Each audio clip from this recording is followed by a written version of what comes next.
Assalamu alaikum. Welcome to my channel.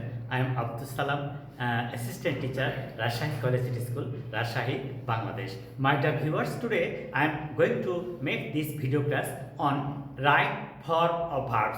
It is very important from class 3 to A.Salam level.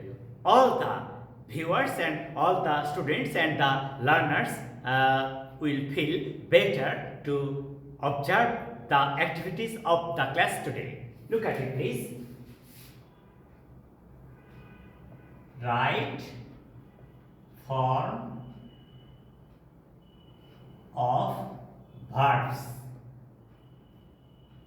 এই যে right মানে সঠিক, form অর্থ গঠন, ভার্বস ভার্ব, তাহলে ভার্বের সঠিক গঠন, রাইট ফর্ম অফ ভার্বস অর্থাৎ ভার্বের সঠিক গঠন।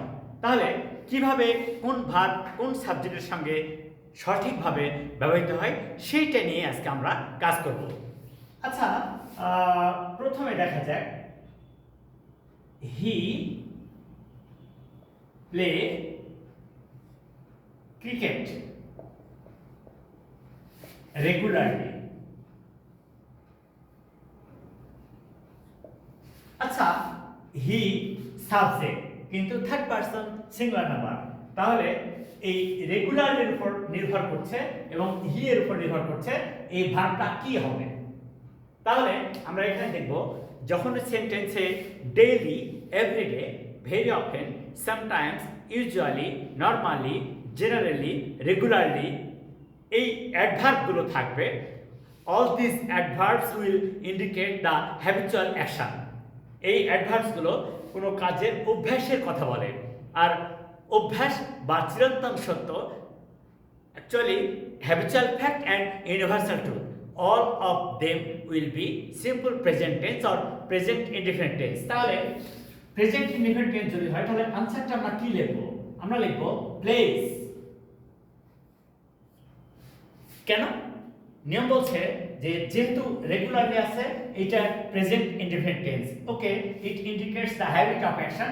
আর এখানে subject third person singular number, তাই ভার্বের সাথে এস বা ইএস যুক্ত হবে।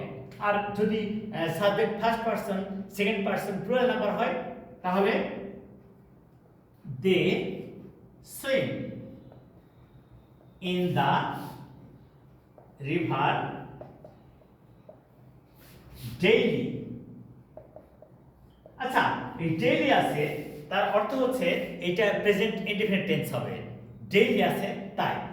আর দে সাবজেক্ট প্লুরাল, যদিও অভ্যাস এবং নিয়মিত কাজের কথা বলা হচ্ছে আর সাবজেক্ট প্লুরাল, তাই ভার্ব চেঞ্জ হবে না। তাহলে এখানে আনসারটা হবে সুইম, কোনো চেঞ্জ হলো না, ভার্ব কোনো চেঞ্জ হলো না।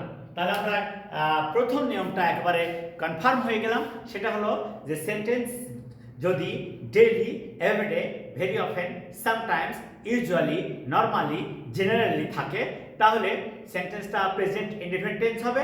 আর সাবজেক্ট যদি third person singular number present tense হয় ভার্বের সাথে এস বা ইএস যুক্ত হবে। আর যদি subject plural first person second person হয় তাহলে ভার্বের বেস ফর্ম হবে, কোনো চেঞ্জ হবে না। আশা করি এখানে তোমাদের আর কোনো সমস্যাই থাকবে না। আসল ব্যাপারটা হলো যে আমরা ছোট ছোট বিষয়গুলো যদি সঠিকভাবে শিখতে পারি তাহলে অন্য বিষয়গুলো এমনি লিখতে পারবো। আচ্ছা, এখন দেখা যাক তো, she read a novel at this moment.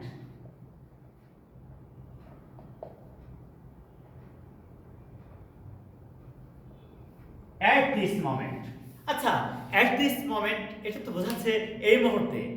আমরা কিন্তু সেই ছোট্ট ক্লাস থেকে শিখে এসেছি যে কোনো কাজ বর্তমানে চলতেছে বা ঘটতেছে, কোনো কাজ বর্তমানে চলতেছে বা ঘটতেছে এর অর্থে প্রেজেন্ট কন্টিনিউয়াস টেন্স হয়।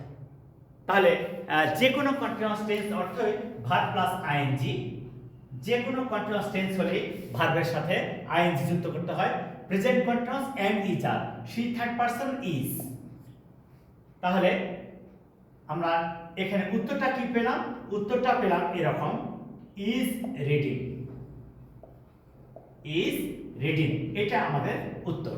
আসলে when we want to speak English nicely, it is better to learn the grammatical structure properly, which can help you to write or speak English nicely. So it is our target to make my viewers confident. Okay. তাহলে present continuous tense হলো। এভাবে আমরা কি বলতে পারি? She is coming, she is going, she is reading, she is swimming, she is dancing, she is sleeping, etcetera. We can make easily any kind of sentence in this way. এরপরে যেটা আসছে সেটা দেখা যাক। দে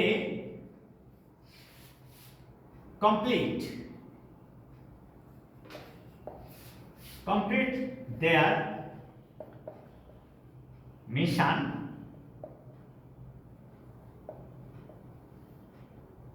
of late. আমরা এখানে যে বিষয়টা দেখব সেটা একটু ইজি। সেটা কি? সেন্টেন্সে যদি just now, already, recently, lately, yet, completely, of late, never, ever, এই অ্যাডভার্বগুলো থাকে, এরা সবসময় বলবে কাজটা কমপ্লিট, কাজটা শেষ। এরা কোনো কাজ সমাপ্ত হওয়ার উপর জোর দিবে। আর যেহেতু সমাপ্ত হওয়ার উপর জোর দিবে, তাই প্রেজেন্ট পারফেক্ট টেন্স হবে। আমরা সেই ছোট্ট কাজ থেকে শিখে এসেছি যে কোনো কাজ এইমাত্র শেষ হয়েছে অথবা পূর্বে শেষ হয়েছে, এর উপরে প্রেজেন্ট পারফেক্ট টেন্স হয়। তাহলে প্রেজেন্ট পারফেক্ট টেন্স যদি হয়, তাহলে এর উত্তরটা কি হবে? উত্তরটা হবে হ্যাভ কমপ্লিটেড। Have completed. কেন? এই প্রেজেন্ট পারফেক্ট টেন্সে অক্সিলারি ভার্ব হ্যাভ অথবা হ্যাজ, আর ভার্বের পাস্ট পার্টিসিপল ফর্ম। তাহলে কি? যে কোনো পারফেক্ট টেন্স হলেই ভার্বের পাস্ট পার্টিসিপল ফর্ম হয়। আর এটা যেহেতু প্রেজেন্ট পারফেক্ট টেন্স, তাই অক্সিলারি ভার্ব হবে হ্যাভ বা has. Subject third person singular number, এর ক্ষেত্রে হ্যাজ বসে, আর first person, second person, plural নাম্বারের ক্ষেত্রে হ্যাভ বসে। তাহলে আমি একটি কাজ সম্পন্ন করেছি, আই হ্যাভ কমপ্লিটেড আওয়ার। সে এক গ্লাস পানি পান করেছে, she has drunk a glass of water. সে একটা ছবি এঁকেছে, she has drawn a picture. সে একটি সংবাদ পেয়েছে, he has got a news, he has received a news. In this way we can make present perfect tense easily. Present perfect tense easily. আমাদের আসলে মূল বিষয়টা হচ্ছে যে কিভাবে আমরা সহজে ইংরেজিটা নিজের মতো করে লিখতে পারবো। আচ্ছা, আমরা প্রেজেন্ট টেন্স নিয়ে কথা বললাম, এবার একটা উদাহরণ দেওয়া যায় পাস্ট ইনডিফিনিট টেন্স নিয়ে। যেমন he write a poem last week. আচ্ছা, এই যে লাস্ট উইক এই কথাটা বললো, লাস্ট উইক গত সপ্তাহে, লাস্ট উইক গত সপ্তাহে। যখনই আমি সেন্টেন্সে দেখব যে অতীতকাল স্পষ্ট উল্লেখ আছে, yesterday, last night, last week, last month, ago, long since, before, এই পাস্ট ইন্ডিকেটিং অ্যাডভার্বস। এরাকে পাস্ট ইন্ডিকেটিং অ্যাডভার্বস। সেই ক্ষেত্রে একদম সহজ, এই ভার্বটার পাস্ট ফর্ম করলে হয়ে যাবে। তাহলে আনসারটা কি হবে? রোট। হি রোট আ পয়েম লাস্ট উইক। সে গত সপ্তাহে একটা কবিতা লিখেছিল। আচ্ছা, গত রাতে আমি একটা স্বপ্ন দেখেছিলাম, I dreamed a dream last night. গতকাল আমি একটি নতুন প্ল্যান করেছিলাম, yesterday I made a new plan.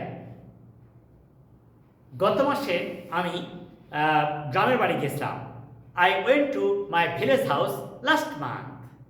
এই যে সব ক্ষেত্রে একটা উত্তর যে সাবজেক্ট প্লাস ভার্বের পাস্ট ফর্ম। এভাবে আমরা সিম্পল পাস্ট টেন্স দিয়ে অনেক সেন্টেন্স তৈরি করতে পারি, শুধুমাত্র সিম্পল পাস্ট টেন্স দিয়ে। So my dear viewers, follow this video from the very beginning to the end and please share it and subscribe it. Thank you.